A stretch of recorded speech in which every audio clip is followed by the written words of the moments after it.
Hello and welcome to AUC TV. I'm Habiba Hani and joining us today is Suhaila Hilal, a graphic design senior at AUC.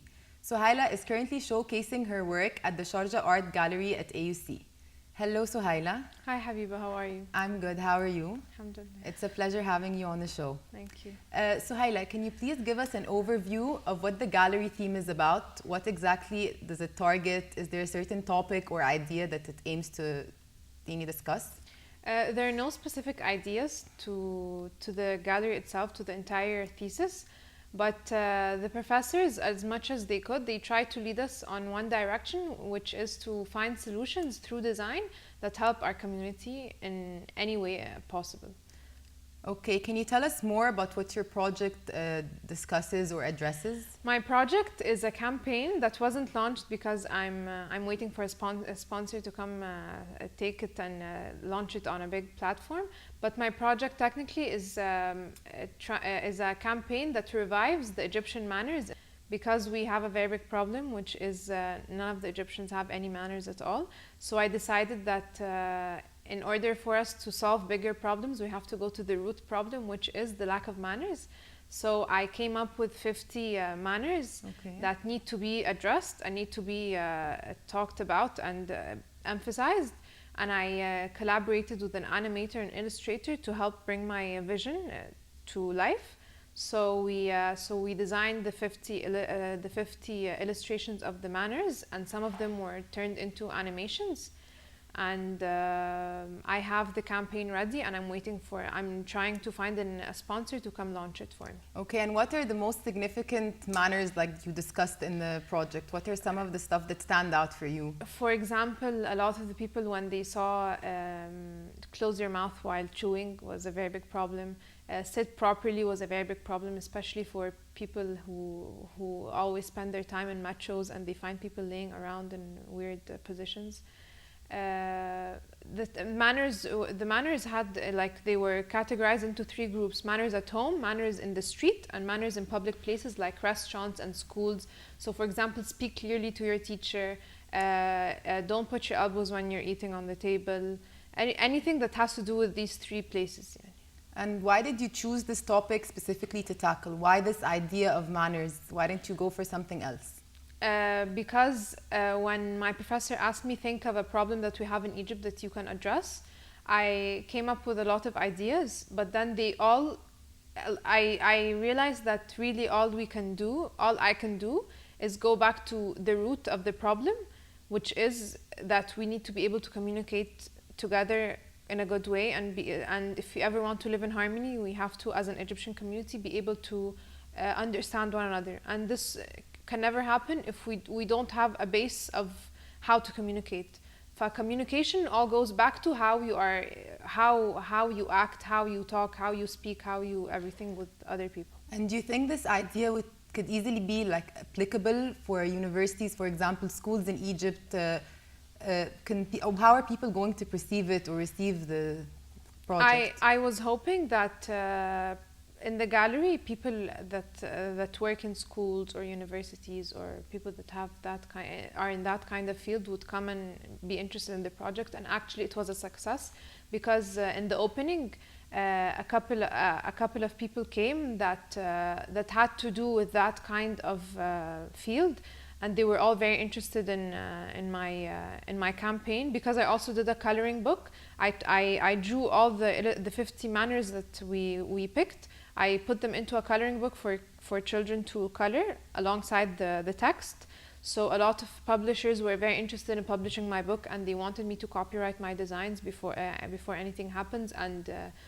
And people were interested to fund my idea, but it needs further development. Okay, and where exactly did you find inspiration for the project? What inspired you to tackle this issue specifically? To be honest, it was I was sitting in the living room with my parents. We were brainstorming, so I asked my mom, what for you is the biggest problem in the Egyptian community? She told me, الناس مش متربية. So I thought about it, and I came up with several ideas, and then I went to my professor and I told her, this is the project that I want to tackle. And we came up with the campaign as the best solution, because you can't otherwise teach anyone anything else. but through campaigns, you're able to send out messages subtly that maybe can affect the people around you. Okay, and were there any other ideas that you considered and then eliminated? What made you decide on this specific topic? At first, my idea that I really wanted to do was I wanted to help moms that wake up every day and prepare sandwiches for their children that go to school.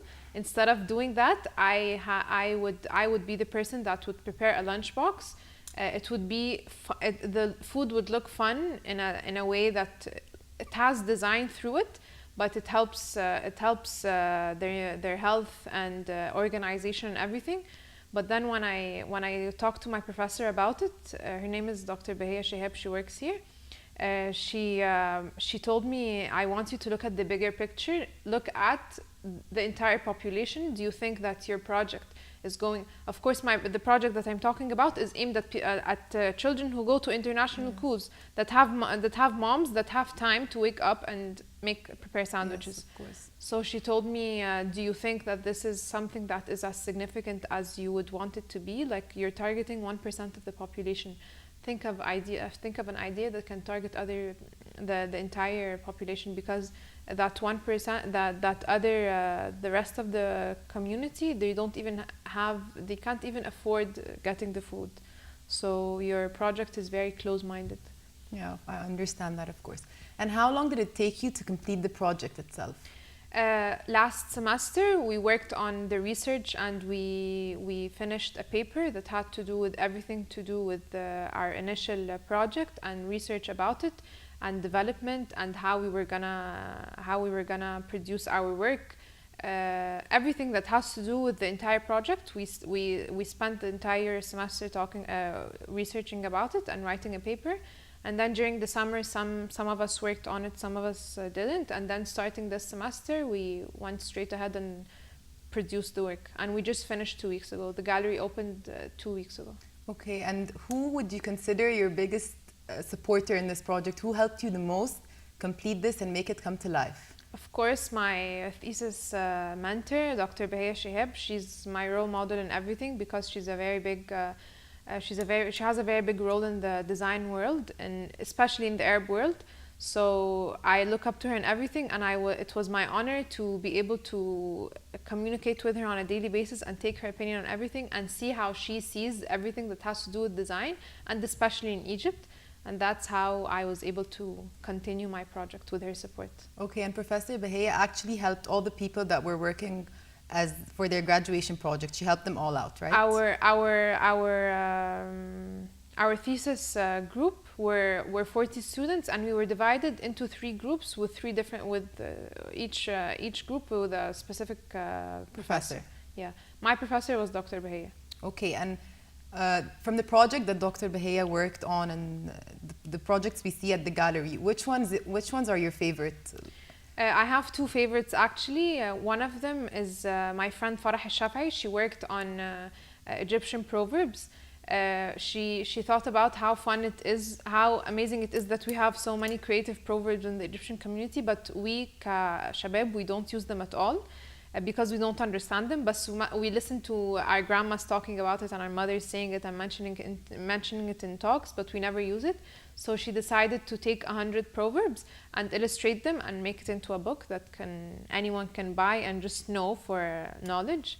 So this was a project that I really liked. And another girl called Yasmin, she worked on Egyptian emojis. She was actually mentioned in Cairo Scene. In Cairo Scene, yes. and Scoop Empire. She designed, I think, over 40 emojis that have to do with the Egyptian community, and she launched it on the Apple Store, and it went viral because it's a great idea, and her emojis were very relevant to our community, very funny, they were very Egyptian, yani, which was her goal. Yes, it's evident that the AUC Arts and Graphic Design Center is actually like motivating students to work and achieve a lot of things for the country.